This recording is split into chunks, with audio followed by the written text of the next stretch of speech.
Namaskar and welcome at Hind Gurukul Edu 7. This is part 3 of the chapter 4, The Homecoming. Before this, part 1 and 2 have been uploaded already. तो video को like करें और ज़्यादा से ज़्यादा share करें and do not forget to subscribe the channel and press the bell icon. और साथ में ग्रामर की सीरीज भी चल रही है तो उसे भी जरूर देखें। धन्यवाद। अब आगे की स्टोरी पढ़ते हैं जहाँ पे लास्ट वीडियो में ख़त्म किए थे कि कैसे माखन को सारे बच्चे जो है उस लॉक के साथ लुढ़का देते हैं, जहाँ पे माखन और उसकी फिलॉसफी ग्लोरी ऑल सब कुछ लुढ़क जाता है। तो इसके बाद क्या होता है वो देखते हैं। All the other boys shouted themselves hoarse with delight but Phatik was a little frightened. अब सारे बच्चे जो हैं हॉर्स साउंड में खुश होकर मतलब दहाड़ते हुए चीखते हुए चिल्लाते हैं कि उन्होंने जो काम करना था वो कर दिया, मतलब उस जो लकड़ी का लट्ठा था उसको लुढ़का दिया और साथ में माखन को भी। But Phatik was a little frightened. Frightened means डरा हुआ। तो फतीक क्या था, थोड़ा सा डरा हुआ था। क्यों डरा हुआ था? ही न्यू वॉट वॉज कमिंग, क्योंकि उसको पता था कि उसके बाद क्या होने वाला है। ही न्यू, उसको पता था वॉट वॉज कमिंग, उसके बाद क्या होने वाला है। And sure enough Makhan rose from mother earth blind as fat and screaming like the furies. और बिल्कुल जैसे वो माखन को देखता है वो समझ जाता है कि बिल्कुल श्योर है कि क्या होने वाला है। माखन रोज फ्रॉम मदर अर्थ। माखन जो है मदर अर्थ यानी कि धरती माँ जो है उनसे उठता है, यानी कि पृथ्वी से ऊपर उठता है, मतलब वो तो लुढ़क गया था लकड़ी से तो वो उठता है।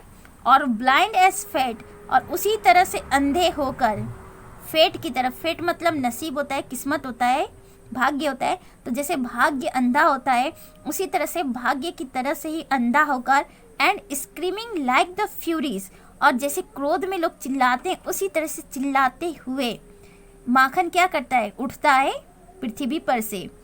ही rushed at the Phatik and scratched his face and beat him and kicked him and then went crying home.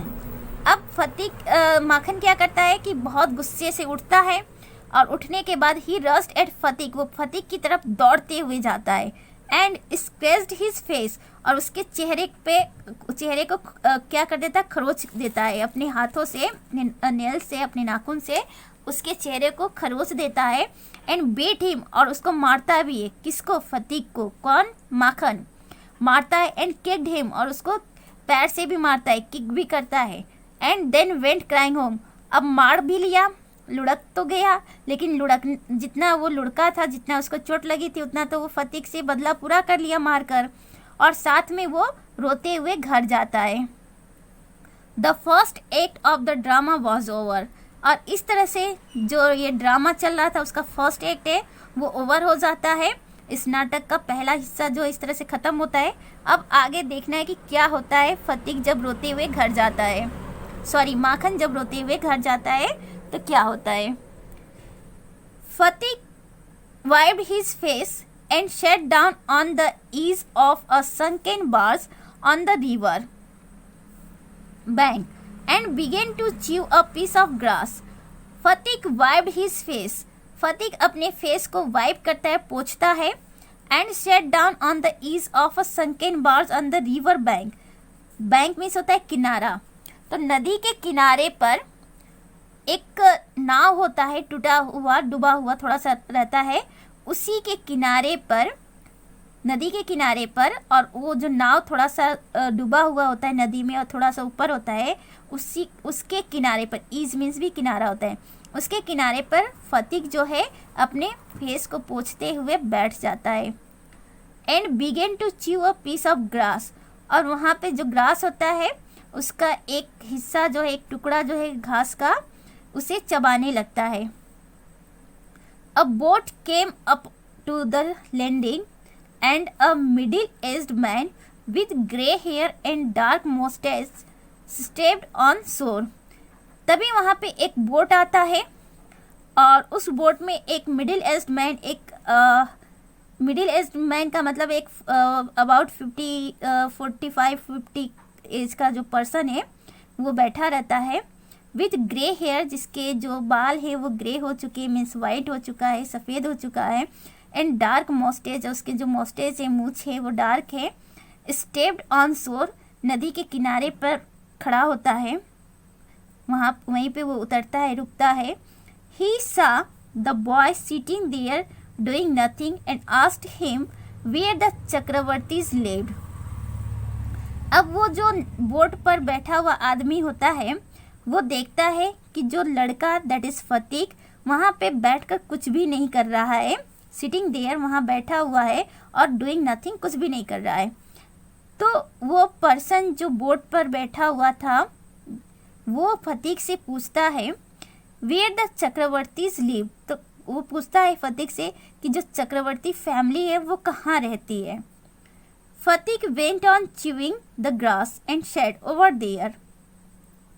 फतीक क्या करता है, ग्रास को चबा रहा होता है, घास को चबा रहा होता है, और चबाते हुए कहता है ओवर देयर, वो कहता है कि उधर रहते हैं।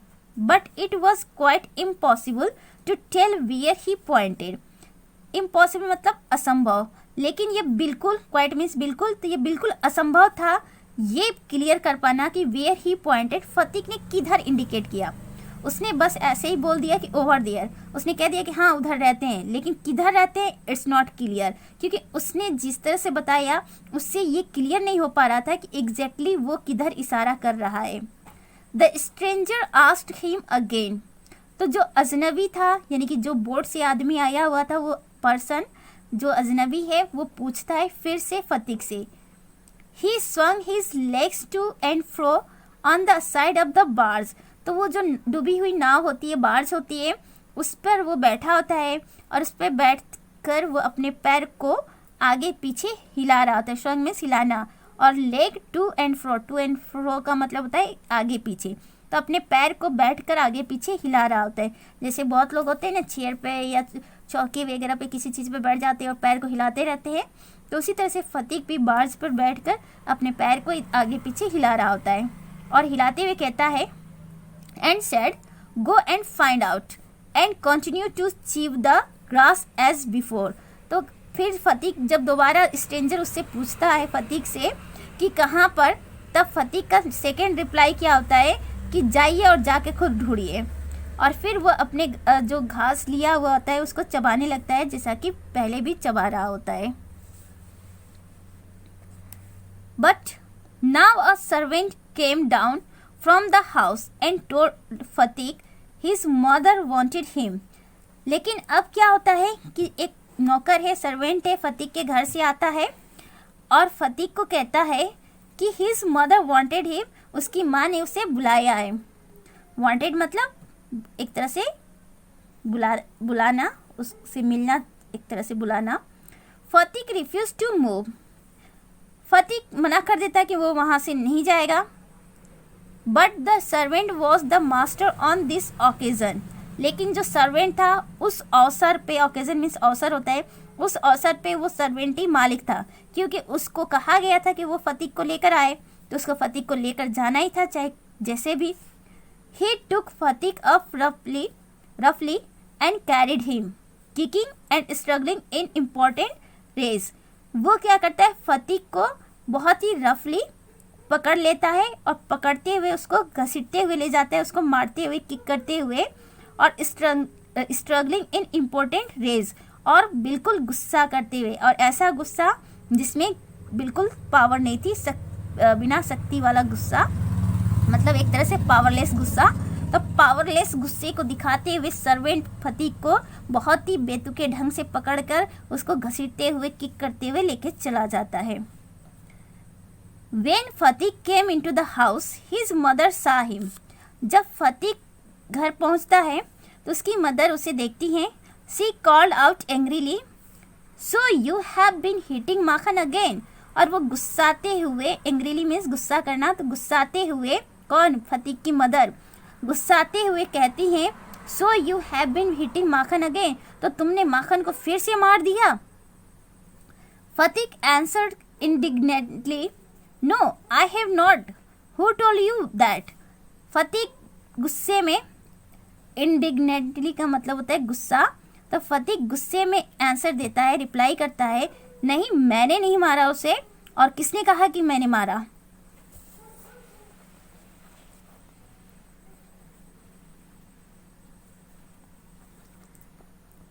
His mother shouted, "Don't tell lies, you have." अब उसकी मदर इसी बात पर गुस्सा के चिल्लाते हुए कहती हैं, "Don't tell lies, झूठ मत बोलो, you have, तुमने मारा है उसे." फतीक said suddenly, फतीक अचानक कहता है, "I tell you I have not." फतीक अचानक, जैसे उसकी मदर गुस्से में बोलती है वैसे ही फतीक भी अचानक बोलता है कि मैंने कहा ना कि मैंने नहीं मारा। यू आस्क माखन, आप खुद ही माखन से पूछ लीजिए। But Makhan thought it best to stick to his previous statement.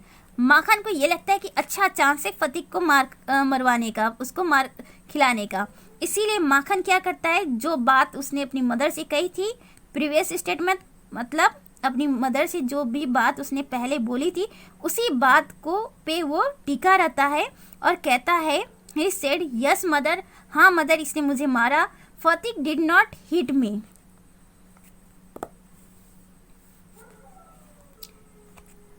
Sorry, Phatik did hit me. तो ये कहते हैं कि हाँ यस मदर, फतीक ने मुझे मारा था। तो ये बात फिर से वो रिपीट करता है, जबकि रियलिटी इज़ दैट कि वो भी खुद फतीक को मार के आता है, लेकिन वो यहाँ पे एक अच्छा चांस उसको नज़र आता है कि चलो इसी बहाने फतीक को पिटवा लेते हैं, क्योंकि जनरली भाई बहनों में तो यही होता है ना, एक दूसरे को पिटवाने पे लगे रहते हैं सब लोग। तो वैसे ही यहाँ पे माखन भी अच्छा चांस उसको दिखाई देता है कि चलो फतीक को पिटवाने का बहुत बढ़िया अवसर है, उसको पिटवा दो। फतीक्स पेशेंस वॉज ऑलरेडी एक्सहॉर्टेड। फतीक का जो पेशेंस है, धैर्य है, वो पहले से थक चुका है। एक्सहॉर्टेड मीन्स होता है थक जाना, तो पहले से थक चुका था उसका धैर्य।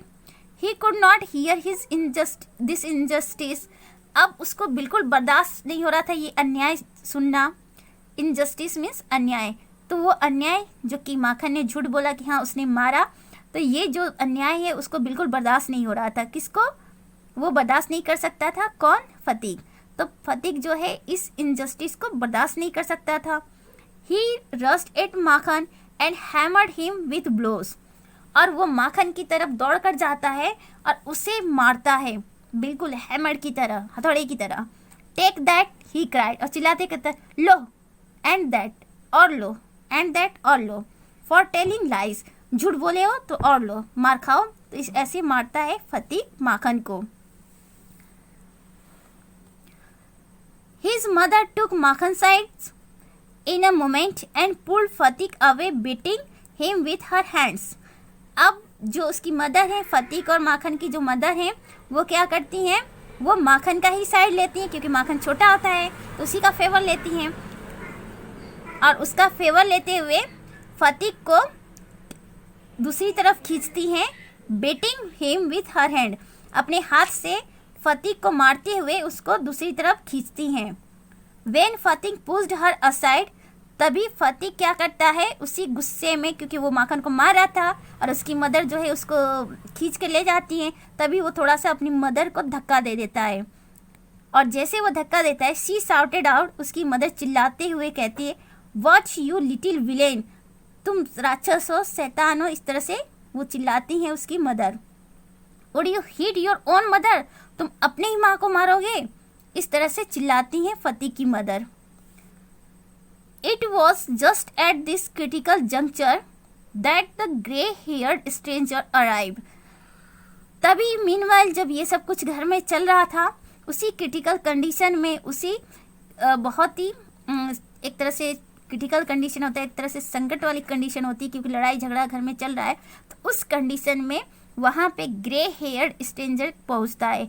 ग्रे हेयर मतलब सफ़ेद बालों वाला अजनबी पहुँचता है। He asked what the matter was, वो पूछता है कि आखिर क्या मामला है, क्यों ये सब हो रहा है। फतीक लुक्ड सिपिस एंड असेम, और जैसे उस ग्रे हेयर्ड स्ट्रेंजर को वो देखता है, कौन? फतीक, वैसे वो बिल्कुल झेप जाता है, एम्बेरेस्ड हो जाता है, वो झेप जाता है, उसको शर्म भी आती है।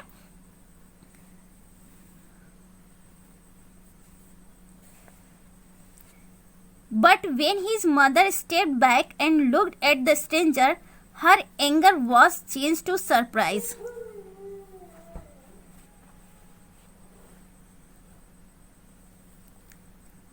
But when his mother stepped back, जब उसकी मदर थोड़ा सा पीछे की तरफ हटती हैं, and looked at the stranger, और उस स्ट्रेंजर की तरफ देखती हैं, उस अजनबी पर्सन की तरफ देखती हैं, her anger was change to surprise, उनका जो गुस्सा होता है वो आश्चर्य में बदल जाता है।